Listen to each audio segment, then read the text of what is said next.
ಸುಜಾತಾ ಹಲ್ಲೆ video ವೈರಲ್ಗೆ BJP twist. ಕಾಂಗ್ರೆಸ್ನಲ್ಲಿದ್ದಾಗ ಹಲ್ಲೆ ಮಾಡಿದ್ದ ವಿಡಿಯೋ ಅದು. ಈ ಕೃತ್ಯದಲ್ಲಿ ಕಾಂಗ್ರೆಸ್ನವರು ಸಹಿತ ಭಾಗಿಯಾಗಿದ್ದಾರೆ. ಹುಬ್ಬಳ್ಳಿಯಲ್ಲಿ ಶಾಸಕ ಮಹೇಶ್ ತೆಂಗಿನಕಾಯಿ ಹೇಳಿಕೆಯನ್ನ ಕೊಟ್ಟಿದ್ದಾರೆ. ನಮ್ಮ ಹೋರಾಟ ಮಹಿಳೆ ವಿವಸ್ತ್ರಗೊಳಿಸಿದ್ದಕ್ಕೆ ಅಷ್ಟೇ. ಯಾರ ಕುಮ್ಮಕ್ಕಿನಿಂದ 4 ಎಫ್ಐಆರ್ ದಾಖಲಾಗಿದೆ, ಬಂಧನದ ಹೆಸರಲ್ಲಿ ಯಾವ ರೀತಿ ನಡೆದುಕೊಂಡಿದ್ದಾರೆ, ಇದೆಲ್ಲವನ್ನು ಕೂಡ ಪೊಲೀಸರ ವರ್ತನೆಗೆ ಮಹೇಶ್ ತೆಂಗಿನಕಾಯಿ ಕಿಡಿಯನ್ನ ಕಾರ್ತಾ ಇದ್ದಾರೆ. ಮಹಿಳೆ ವಿವಸ್ತ್ರಗೊಳಿಸಿದ ಹಲ್ಲೆ ವಿಚಾರಕ್ಕೆ ಸಂಬಂಧಪಟ್ಟಂತೆ ಇದೀಗ ಮಹೇಶ್ ತೆಂಗಿನಕಾಯಿ ಮಾತನಾಡಿದ್ದಾರೆ. ಆದರೆ ನಮ್ಮದು ಕಾಂಗ್ರೆಸ್ನಲ್ಲಿದ್ದಾಗ ಇದರಲ್ಲಿ ಕಾಂಗ್ರೆಸ್ ಕಾರ್ಯಕರ್ತರು ಕೂಡ ಭಾಗಿಯಾಗಿದ್ದಾರೆ ಅನ್ನುವಂಥ ಮಾಹಿತಿ ಇದೆ.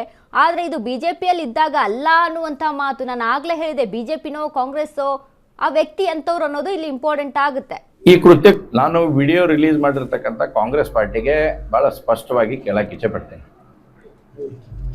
ಇವತ್ತು ಈ ವಿಡಿಯೋ ಯಾವ ಸಂದರ್ಭದಲ್ಲಿ ಆಗಿತ್ತು, ಯಾವ ಇಯರ್ನಲ್ಲಿ ಈ ವಿಡಿಯೋ ಆಗಿತ್ತು ಅನ್ನುವಂಥದ್ದನ್ನು ಕೂಡ ಅವರು ಸ್ಪಷ್ಟೀಕರಣ ಕೊಡಲಿ.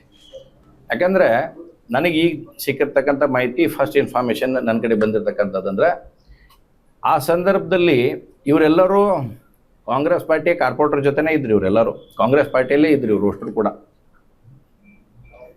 ಇತ್ತೀಚಿನ ವಿಡಿಯೋ ಅಲ್ಲಿ ಬಂದಿದ್ದು ಅವರೆಲ್ಲರೂ ಕಾಂಗ್ರೆಸ್ ಪಾರ್ಟಿ ಸಹಯೋಗದಲ್ಲಿ ಇದ್ದಂಥ ಸಂದರ್ಭದಲ್ಲೇ ಆಗಿರ್ತಕ್ಕಂಥ ಘಟನೆ.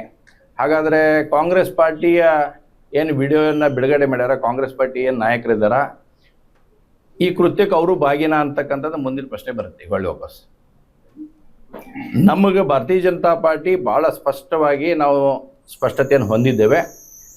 ನಮ್ದು ಇರ್ತಕ್ಕಂಥ ಸಂಗತಿ, ಮೊನ್ನೆ ಏನು ಅವಮಾನವಾಗಿ ನಡೆದುಕೊಂಡಿದ್ದಂಥ ರೀತಿ ಇತ್ತು, ಅದಕ್ಕೆ ಮಾತ್ರ ನಾವು ಇವತ್ತು ಸ್ಪಷ್ಟವಾಗಿ ಹೇಳಿದ್ದೇವೆ. ನಾನು ಮೊನ್ನೆನೂ ಕೂಡ ಭಾಳ ಸ್ಪಷ್ಟವಾಗಿ ಹೇಳಿದ್ದೇನೆ. ಪೊಲೀಸ್ ಕಮಿಷನರ್ ಹೇಳಿದ್ರು ಅವ್ರ ಮೇಲೆ ಇನ್ನೂ 7-8 ಕೇಸ್ ಅದಾವ ಅಂತಕ್ಕಂಥದ್ದು ಹೇಳಿದಾರೆ. ಕಾಯ್ದೆ ಕಾನೂನು ಅನ್ನೋಂಥದ್ದನ್ನು ಎಲ್ಲರಿಗೂ ಒಂದೇ ಇರುತ್ತೆ.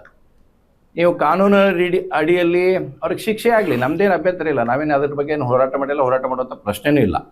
ಮೊನ್ನೆ ನಡೆದಿರ್ತಕ್ಕಂಥ ಘಟನೆಗೆ ಮಾತ್ರ ನಾವು ಅದನ್ನು ಸ್ಪಷ್ಟವಾಗಿ ಹೇಳಿದ್ದೇವೆ. ಉಳಿದಿರ್ತಕ್ಕಂಥ ವಿಷಯಗಳ ಬಗ್ಗೆ ಕಾನೂನು ಐತಿ ಇತ್ಯಾದಿಗಳದಾವ, ಕೋರ್ಟ್ಗಳದಾವ, ಅಲ್ಲಿ ಏನಾಗುತ್ತೆ ಆಗಲಿ. ಹಾಗಾದರೆ ನಾನು ಕಾಂಗ್ರೆಸ್ ಪಾರ್ಟಿಗೆ ಇವತ್ತು ಅವ್ರಿಗೂ ಕೇಳಕ್ಕೆ ಇಚ್ಛೆ ಪಡ್ತೀನಿ. ನೀವು ಈ ವಿಡಿಯೋ ಬಿಡುಗಡೆ ಮಾಡಿದ್ದೀರಿ, ಕಾರ್ಪೊರೇಟರ್ ಬಗ್ಗೆ ಈಗಾಗಲೇ ಅವ್ರು ಕನ್ವಿಕ್ಟ್ ಆಗಿದ್ದಾರಲ್ಲ. ನಮ್ದು ಇರ್ತಕ್ಕಂಥ ಸಂಗತಿ, ಮೊನ್ನೆ ಏನು ಅವಮಾನವಾಗಿ ನಡೆದುಕೊಂಡಿದ್ದಂಥ ರೀತಿ ಇತ್ತು, ಅದಕ್ಕೆ ಮಾತ್ರ ನಾವು ಇವತ್ತು ಸ್ಪಷ್ಟವಾಗಿ ಹೇಳಿದ್ದೇವೆ. ನಾನು ಮೊನ್ನೆನೂ ಕೂಡ ಭಾಳ ಸ್ಪಷ್ಟವಾಗಿ ಹೇಳಿದ್ದೇನೆ. ಪೊಲೀಸ್ ಕಮಿಷನರ್ ಹೇಳಿದ್ರು ಅವ್ರ ಮೇಲೆ ಇನ್ನೂ 7-8 ಕೇಸ್ ಅದಾವ ಅಂತಕ್ಕಂಥದ್ದು ಹೇಳಿದ್ದಾರೆ. ಕಾಯ್ದೆ ಕಾನೂನು ಅನ್ನೋಂಥದ್ದನ್ನು ಎಲ್ಲರಿಗೂ ಒಂದೇ ಇರುತ್ತೆ. ನೀವು ಕಾನೂನು ಅಡಿಯಲ್ಲಿ ಅವ್ರಿಗೆ ಶಿಕ್ಷೆ ಆಗಲಿ, ನಮ್ಮದೇನು ಅಭ್ಯಂತರ ಇಲ್ಲ. ನಾವೇನು ಅದ್ರ ಬಗ್ಗೆ ಏನು ಹೋರಾಟ ಮಾಡುವಂಥ ಪ್ರಶ್ನೆನೂ ಇಲ್ಲ. ಮೊನ್ನೆ ನಡೆದಿರ್ತಕ್ಕಂಥ ಘಟನೆಗೆ ಮಾತ್ರ ನಾವು ಅದನ್ನು ಸ್ಪಷ್ಟವಾಗಿ ಹೇಳಿದ್ದೇವೆ. ಉಳಿದಿರ್ತಕ್ಕಂಥ ವಿಷಯಗಳ ಬಗ್ಗೆ ಕಾನೂನು ಐತಿ ಇತ್ಯಾದಿಗಳದ, ಕೋರ್ಟ್ಗಳದ.